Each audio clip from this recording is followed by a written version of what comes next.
नमस्ते मित्रों। आज के युग में टेक्नोलॉजी एडवांसमेंट जरूरी तो है ही है, बट पर्टिकुलरली डिफेंस के मामले में कितनी इम्पोर्टेंट है ये बहुत ज़रूरी है। और ये जानने के लिए हमें जो इजराइल की सिचुएशन है, क्योंकि चारों तरफ से इजराइल घिरा हुआ है दुश्मनों से। इतना सा देश है, उसके बावजूद भी अपने आप को मजबूती के साथ डिफेंड कर रहे हैं। अभी पीछे ईरान ने हमला किया और हमास वाले तो वो तो करते ही रहते हैं, क्योंकि बीच में है, छोटा सा देश है, आइडियोलॉजी ऐसी है, ज्यूज है, only Jews country in the world. चारों तरफ से इस्लामिक दुनिया से घिरा हुआ है, जो कि इनके कट्टर दुश्मन है। आप लोग इस पे भी थोड़ा मंथन करके इसके ऊपर डॉट्स कनेक्ट कर सकते हो। जो मैं अपने डेली इसमें बताता रहता हूँ कि कैसे जो डीप स्टेट है वो दुनिया में अनरेस्ट, पर्टिकुलरली वेस्ट से निकल के ईस्ट वाली साइड, जहाँ पे ज़्यादा पॉपुलेशन है दुनिया की, जिनको कि ये ज़्यादा पॉपुलेशन को, जिसको कहते हैं ना कि अपने उसमें शिकंजे में जकड़ के गुलाम बना के, मेंटल गुलाम, फिजिकल गुलाम तो आजकल है नहीं, लेकिन मेंटल गुलाम तो फिजिकल गुलाम से भी एक कदम आगे हो गया ना। जो वो चाहते हैं वो तुमसे करवाते हैं। अब वो चाहे वो अपनी टेक्नोलॉजी के माध्यम से कराए, व्हाट्सएप, यूट्यूब, इंटरनेट, चाहे वो फिजिकली तुमको सामने बिठा के बेड़ियां डाल के, है ना, पैरों में, फिर तुमसे करवाए। बात तो एक ही है, करना तो तुमने उनके मन के मुताबिक है ना। जब तुम उनके मन के मुताबिक करने लग गए तो पपेट ही हो गए, उनके गुलाम ही हो गए, दास हो गए। कनेक्टिंग द डॉट्स बहुत ज़रूरी है। और ये इस मैं जो शुरू करने लगा था कि एक बहुत ही ज़बरदस्त नई ब्रेकिंग आ रही है, और ये ब्रेकिंग है लेज़र। जैसे पहले हम यहाँ से कोई रॉकेट आ रहा है, इनका आयरन डोम था। आयरन डोम क्या कर रहा था, रॉकेट आते थे उसको इंटरसेप्ट करते थे, जैसे हमारा ये S-400 था, तो उनको इंटरसेप्ट किया और साथ में यहाँ से आयरन डोम ने अपने सिस्टम, यानी कि अपने रॉकेट छोड़ दिए, अपने मिसाइलें छोड़ दी और उनको खत्म कर दिया। लेकिन अब ये क्या आ गया, लेजर टेक्नोलॉजी आ गई। लेजर से पता ही है आपको, लेजर टेक्नोलॉजी पहले मेडिकल फील्ड में यूज होती थी, पथरी तोड़ने के लिए, प्रोस्टेट के लिए, मतलब इस तरह की कई चीज़ों के लिए ना, ये जो ऐसी सर्जरी जहाँ पे मिनिमम इन्वेजन, यानी कि बाहर से कट देने की बजाय मतलब जैसे कि इंटरनल वहां तक कोई प्रोब भेजो। जैसे प्रोस्टेट का होता था तो यूरिन के रास्ते से आप उसमें वो भेजी जाती थी पाइप, और उसके आगे लेजर, फिर प्रोस्टेट को काटा जाता है। ऐसे ही लेजर की जो बीम है, लेजर की जो पावर है, उसको इंटेंसिफाई कर दिया जाता है ताकि वो चीज़ों को ख़त्म कर सके, उसको तोड़ सके, जैसे जलाने के काम आ जाती है। और इतनी, मतलब ये नहीं है कि कोई छोटी मोटी उससे वो होना है, बहुत ही पावरफुल उसकी मतलब वो होती है, एनर्जी होती है। स्पीड तो आपको पता ही है, पलक झपकते ही लाइट की स्पीड होती है लेज़र, ठीक है। तो वो टेक्नोलॉजी ये हम एक देख सकते हैं। Iron Beam, high power laser weapon system.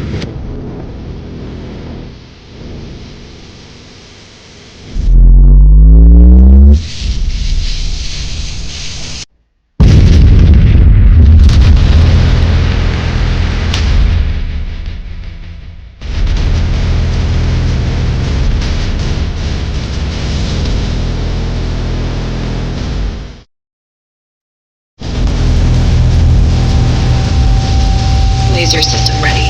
3, 2, 1. Target launched.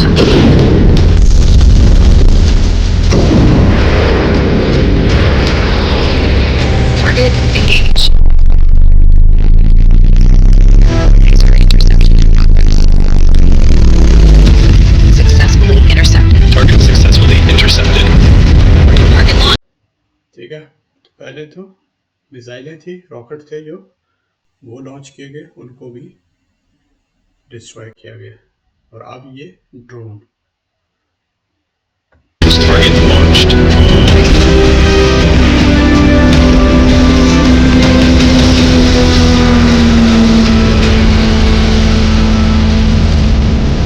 Target engaged. Laser interception in progress.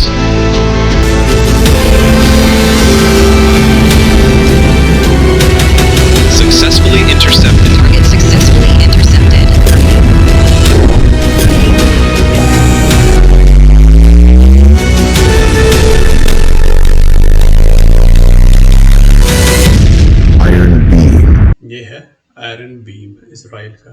ये रही जी डेवलपमेंट एडवांसमेंट।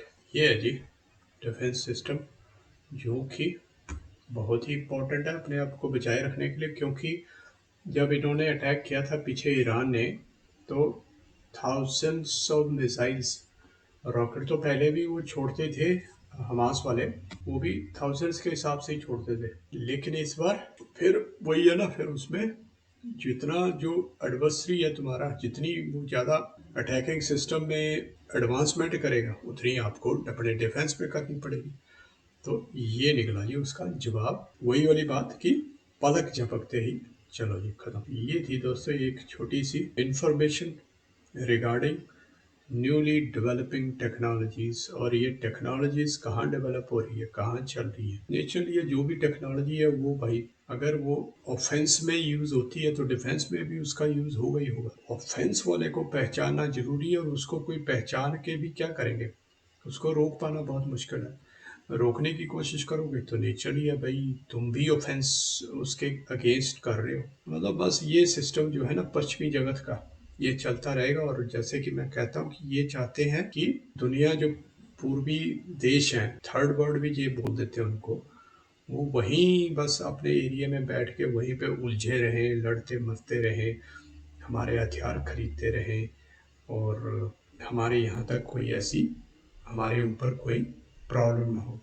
लेकिन दुनिया बहुत आगे चली गई है। तुम जिन हथकंडों को अपना के जाके दूसरे देशों में पैसे की धौंस दिखा के, तभी मैं कहता हूँ कि पैसे की महत्ता को खत्म करना चाहिए हमको। अपने सेल्फ मेन क्या रिक्वायरमेंट है इंसान की जीने के लिए, उस चीज के ऊपर ज्यादा फोकस करके कोई टेक्नोलॉजी भी डेवलप करनी है उसको करो। हाँ, सरकारों को अपना काम करने दो। सरकार को हर एग्रीकल्चरिस्ट भी ये नहीं है कि भी इसको ये फ्री कर दो, टैक्स फ्री कर दो, तो वो भी अपना योगदान दे थोड़ा बहुत जितना भी है, ताकि देश इस तरह की डेवलपमेंट कर सके और अपने आप को, अपनी जनता को दुश्मनों से बचा के रख सके। लेकिन सबके सब कहें कि हमने भी पैसा कमाना है, हमने भी पैसा कमाना है। नहीं, पैसा भी कमाओ, लेकिन इन चीज़ों को ध्यान में रखते हुए कि किसी मतलब प्रकृति का, किसी दूसरे का कोई नुकसान ना हो, और हमें किसी दूसरे की डिपेंडेंस हमारे ना हो, दूसरे के ऊपर हम निर्भर ना करें। बस ये होना चाहिए। जितना हम इनके डॉलरों के ऊपर निर्भर करेंगे, उतना हमें ये ब्लैकमेल करेंगे। पाकिस्तान, बांग्लादेश में भी घुस गए। अभी मैंने इस एक्स पे ही एक पोस्ट देखी है जहाँ पे इनकी आर्मी वहाँ पहुँच गई है। तो नहीं थी, पहले पाकिस्तान में होती थी, अब बांग्लादेश में भी पहुँच गए हैं। क्योंकि इनका जो प्यादा जो है वहाँ यूनुस, पहले उसको गालियाँ देते रहे ये ट्रम्प जीतने से पहले, तो फिर बाद में भाई डीप स्टेट ने बोला होगा अरे ये तुम्हारे फायदे के लिए है, इसको यूज करो। ठीक है, अभी फायदे के लिए यूज करो, लेकिन तुम फायदा क्या देख रहे हो? इंडिया को डिस्टेबलाइज करने का, नेपाल को डिस्टेबलाइज किया, सब तरफ से डिस्टेबलाइज, और सारे प्रयास इनके क्या बता रहे हैं, ये भारत के ऊपर फोकस है इनका, भारत को डिस्टेबलाइज करने का। क्योंकि भारत डिस्टेबलाइज होगा तो भाई जैसे पहले चल रहा था, कठपुतलियां बैठी थी, एजेंट बैठे थे भारत के अंदर, तंत्र के अंदर, वो बस मस्त में भारत को गंदे से गंदा बना के रखना, भारत को तरक्की न करने देना। मतलब धीरे धीरे चलते रहो, भूखमरी भी ज़्यादा ना हो, लेकिन कोई तुम ये ना हो भी हाँ भाई बहुत बहुत स्वतंत्रता के साथ रह सको ना, वो नहीं होना चाहिए। वो हो गया तो तुम सेटिस्फाई हो गए, तुम तो फिर बैठ गए, तुम्हें सेटिस्फाइड तो होना ही नहीं है ना। सबसे मेन है कि शिक्षा के ऊपर हमें ध्यान देना चाहिए, जिससे सोच बनती है ना। सोच ही ऐसी बन चुकी है तो सब उसी रास्ते में चले हुए हैं, इसीलिए दुनिया को डिस्ट्रक्शन की। क्योंकि ये यूरोपियन डीप स्टेट तो चाहती यही है ना, इन्होंने यही खेले हैं, दूसरों को गुलाम बनाओ, दूसरों को तोड़ो, डिवाइड एंड रूल, वो कौन सा वो फैक्ट और एस्टैब्लिश्ड फैक्ट है, वो उनको गुलाम बनाने के तभी गुलाम बने रहेंगे ना। तो वो चीज़ें चल रही है, तो इसके लिए शिक्षा तंत्र का हमारा सही होना जरूरी है। और ये तो मैं यही बार बार कहता हूँ कि हमें सनातनी शिक्षाएं हैं, वो हजारों लाखों सालों से शोध की हुई हैं, वो वेल रिसर्च्ड, और सबके भले की जो चीजें डेवलप की गई, वो कहाँ की गई? सनातन में, बिना किसी भेदभाव के, बिना किसी स्वार्थ के। ये क्या करते हैं, फट से उसको पेटेंट कराएंगे, भारतीय चीज़ों को भी, इवन अभी ये खुद मोदी जी ने पीछे बताया भी 1 करोड़ से ऊपर हमारे स्क्रिप्चर्स को डिजिटाइज किया जा चुका है, उनको सॉफ्टवेयर में डाला जा चुका है, सॉफ्टवेयर बेस्ड उनको बना 1 करोड़ मैन्युस्क्रिप्ट्स थोड़े होते, 1 करोड़, बाप रे। नहीं, ये क्या कर रहे हैं, फट से उठाया, इंडिया से चुराया और हर चीज को E=mc² बना दिया। कण कण में ईश्वर है और सारा ही ये ईश्वर सब चीज में व्याप्त है, उसको फार्मूला बना दिया E=mc²। वो हो गया जी आइंस्टाइन का वेस्टर्न फार्मूला हो गया। तुम तो बेकार हो, तुम तो घटिया हो, तुम तो दकियानुसी हो, और हम भी ओ यार, हाँ यार, कोने में बैठ के ऐसे वो हो जाते हैं, बिगी बिली बन जाते हैं। ये होता है तुम्हारा मोराल, तुम्हारी इच्छा शक्ति और तुम्हारे जो सेल्फ कॉन्फिडेंस, उसको खत्म करने की ये सारी चीजें होती हैं। इसीलिए मैं इनकी चीजों को प्रकट करने की कोशिश करता हूँ कि सब जाने कि तुम्हारी वजह से, तुम्हारी संस्कृति की वजह से तो ये आज इतना अपने आप को विकसित बनाए हुए हैं। लेकिन वो जो डेवलपमेंट है, मैं ये उसको उल्टी तरफ, जिसको कहते हैं ना कि वो एक वरदान उसने लिया था शिव जी से, क्या था, भस्मासुर, कि भी जिसके सिर पे भी हाथ रखेगा वो भस्म हो जाएगा। तो वो वाला वरदान इनको मिल चुका है, सनातनियों का वरदान इनके यूरोप के डीप स्टेट के हाथ लग चुका है। डीप स्टेट तो उन्होंने बाद में बनाई है ना, जब इन्होंने द्वितीय विश्व युद्ध के बाद सब देशों को खाली करना शुरू किया, तो फिर इनके पास कोई चारा नहीं था, अपनी हेजीमनी और अपना जो कंट्रोल है दुनिया के ऊपर भी कैसे रखना है, उसके लिए इन्होंने पूरी तैयारी की, तब इन्होंने ये डीप स्टेट बनाई। चलिए दोस्तों, बाकी इस सोच को आगे बढ़ाएं, वीडियोस को लाइक शेयर करें, कमेंट करें। मिलते हैं आपको नेक्स्ट वीडियो में। टेक केयर, नमस्ते।